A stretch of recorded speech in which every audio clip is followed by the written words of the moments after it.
Uy, Tere, maglibre ka naman ng milk tea. Bakit ako? Eh, syempre, masayang love life mo eh, kaya dapat i-treat mo kami. Ako lang ba may love life dito? Meron din naman si Cara, si Mara, si Janice. Ay, Aklo, ikaw na lang palang single dito, no? Oo nga. Pero hayaan mo, hahanap ka namin ng matinong jowa. Promise. Yes, and I'm sure you'll find the right guy for you too. Ay, akla, magpatawas ka kaya? Baka naman nanununo ka lang. O nausog ka, kaya single ka pa rin hanggang ngayon. Che! Single man ako sa inyong paningin. Nakaka-booking pa rin. Iba dito. Right. Janice, yung bang nire-report ko dun sa conference sa Tagaytay, naka-ready na? Okay na po, sir. Nasend ko na po lahat. Talaga. O sabi nga pala ng organizer, pwede raw ako magsama ng hanggang 2 staff ng PM. So, sino sa inyo pwede? Ako, sayang, sir. Kasi ako, in-assign po ako ni Janice na kausapin yung isang kliyente. At saka huwag ka na, di ba? Nakasama ka na dati kay Sir Sisimo. Eh, gusto mo ikaw?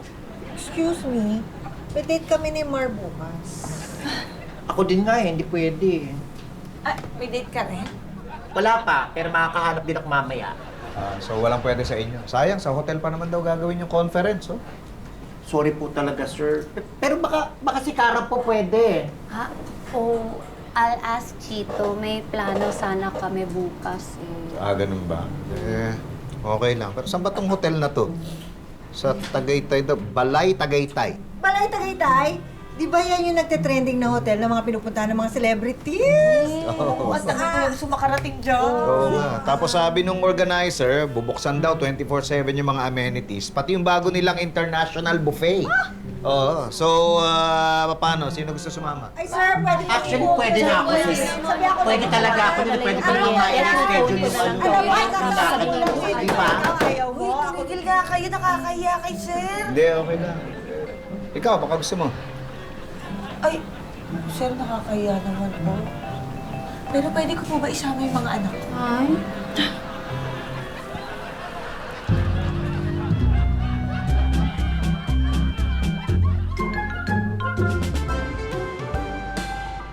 Ano itong mga to? Ba't ang dami naman? Oo nga, sir eh. Ito po, galing po kay Vincent. Oo. Ito po galing kay Mara. Oo. Ito naman po, galing kay Tere and Cara. Bakit may paganito pa sila? Kasi sir, hindi pa rin kami magkasundo-sundo kung sinong sasama sa inyo bukas. So ayan, nagpapalakas sila sa inyo. Ayun naman mga kasama mo. Alam naman lang hindi ako makukuha sa ganito, di ba? Ayun na nga, sir. Tsaka, ano ba naman yan? Ang tatamis. Hindi naman pwede sa inyo yan. Baka magkasakit kayo, di ba? Kaya nga, lalo ito, di ba? Sir, Siguro ito. Ha? ito na lang ho ang kainin ninyo. Healthy yan. Ginataang malunggay, luto ko ho yan. Sige. Thank you. Sir, baka kailangan niyo pa rin na makakasama, ha?